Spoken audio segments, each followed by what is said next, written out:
हमारे YouTube channel में आप सभी का स्वागत है। आप सभी को हमारी तरफ से राम राम है।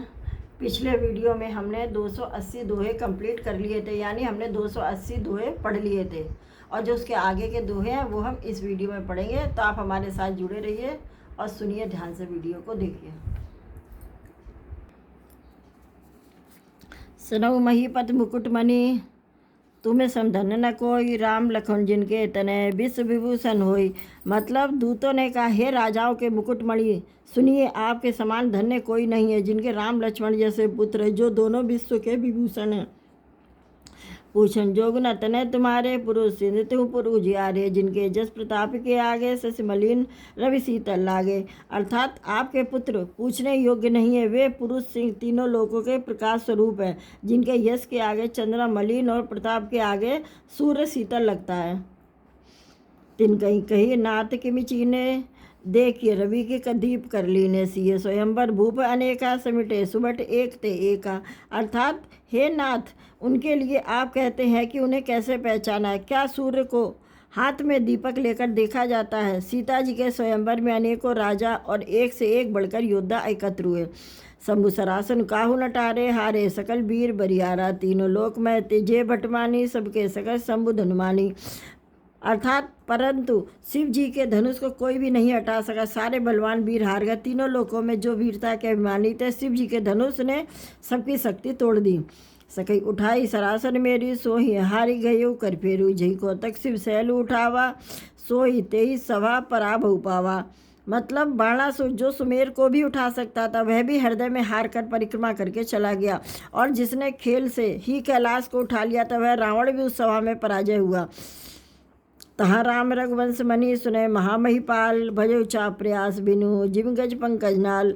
हे महाराज, सुनिए, वहाँ जहाँ ऐसे ऐसे योद्धा हार मान गए, रघुवंश श्री रामचंद्र जी ने बिना ही प्रयास शिव जी के धनुष को वैसे ही तोड़ डाला, जैसे हाथी कमल की डंडी को तोड़ डालता है।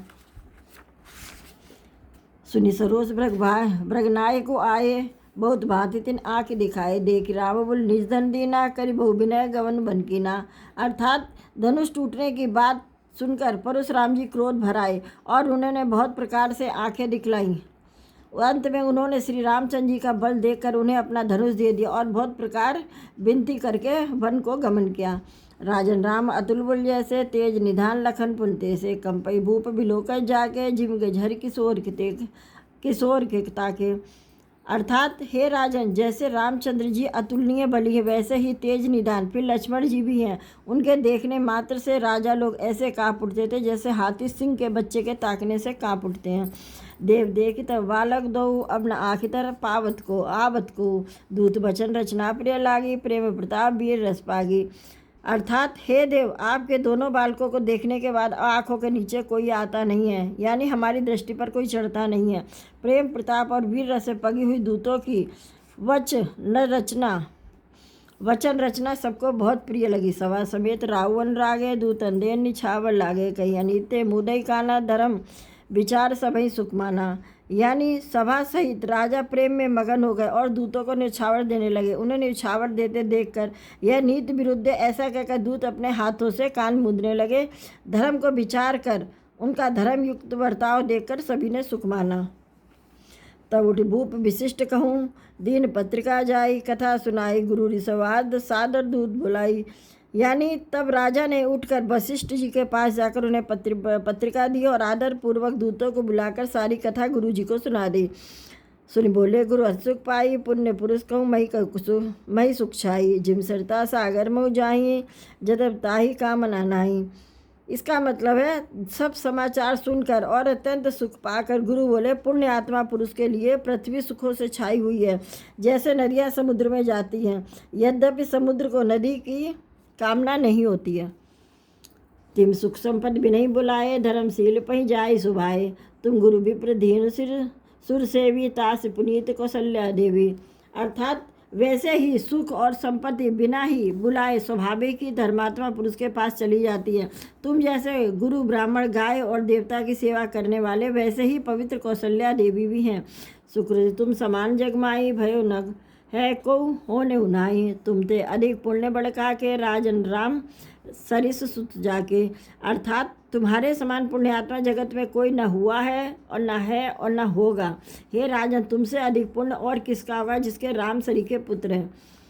वीर विनीत धर्म व्रतधारी, गुण सागर बर बालकचारी, तुमको सर्व काल कल्याणा, सजऊ बरात बिजाई निशाना। इसका मतलब है, और जिसके चारों बालक वीर, विनम्र, धर्म का व्रत धारण करने वाले, गुणों के सुंदर समुद्र हैं, तुम्हारे लिए सभी कालों में कल्याण है। अतएव डंका बजवाकर बारात सजाओ।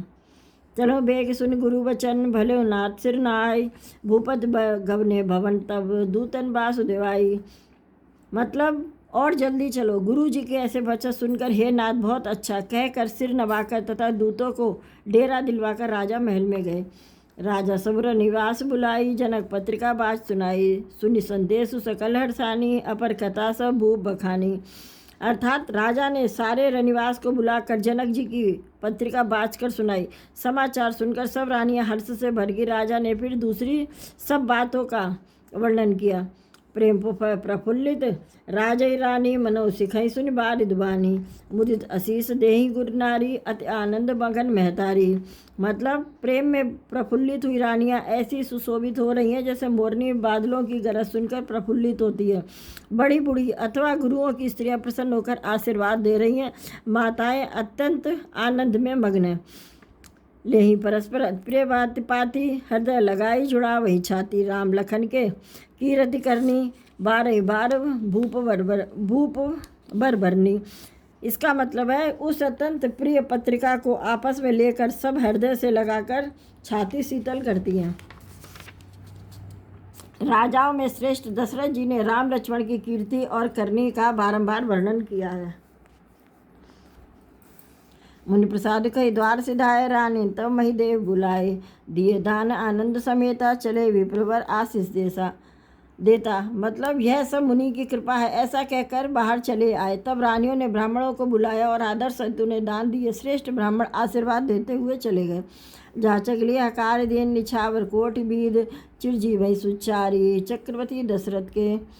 मतलब फिर भिक्षुकों को बुलाकर करोड़ों प्रकार की निछावरें उनको दी। चक्रवर्ती महाराज दशरथ के चारों पुत्र चिरंजीवी हो, कह चले पहिरे पटनाना, हर्ष हने गह गए निशाना, समाचार सब लोकन पाए, लागे घर घर होन बधाए। मतलब यूँ कहते हुए वे अनेक प्रकार के सुंदर वस्त्र पहनकर चले। आनंदित होकर नगाड़े वालों ने बड़े जोर जोर से नगाड़ों पर चोट लगाई। सब लोगों ने यह जो समाचार पाया तो घर घर बधावे होने लगे। भुवन चारिदस बरा उछाऊ, जनक सुता रघुवीर बिहाऊ, सुनि शुभ कथा लोग अनुरागे, मग्रह गली सवारन लागे। अर्थात 14 लोकों में उत्साह भर गया कि जानकी जी और रघुनाथ जी का विवाह होगा। यह शुभ समाचार पाकर लोग प्रेम मगन हो गए और रास्ते घर तथा गलियां सजाने लगे। जदप अवध सदैव सुहावन, रामपुरी मंगल में पावन, तदप प्रीत के प्रीत सुहाई, मंगल रचना रची रचाई। अर्थात यद्यपि अयोध्या सदा सुहावनी है क्योंकि वह श्री राम जी की मंगलमयी पवित्र पुरी है, तथापि प्रीति पर प्रीत होने से वह सुंदर मंगल रचना से सजाई गई। ध्वज पताक पर चामर चारू, छावा परम विचित्र बजारू, कनक कलश तो रनमणि जाला, हरद दूब दधि अक्षत माला। अर्थात ध्वजा पताका पर्दे और सुंदर चबरों से सारा बाजार बहुत ही अनूठा छाया हुआ। सोने के कलश, तोरण, मणियों की झालरें, हल्दी, दूब, दही और अक्षत और मालाओं से। इस वीडियो में हमने 285 दोहे पूरे पढ़ लिए हैं रामचरितमानस के, और जो इसके आगे के दोहे चौपाई हैं वो हम अगले वीडियो में पढ़ेंगे। तो आप हमारे वीडियो को ज़रूर देखिए, सुनिए, क्योंकि हम साथ ही साथ आपको आसान और समझ में इसलिए हम हिंदी में भी समझाते जा रहे हैं। और इसको पढ़ने सुनने के बाद हमारे वीडियो को चैनल को सब्सक्राइब कीजिए, कमेंट करिए, हमको बताइए और लाइक कीजिए। तो चलिए, हमारे साथ रहने के लिए बहुत बहुत आपका धन्यवाद। अब हम मिलेंगे अगले वीडियो में, तब तक के लिए आप सभी को हमारी तरफ से जय श्री राम।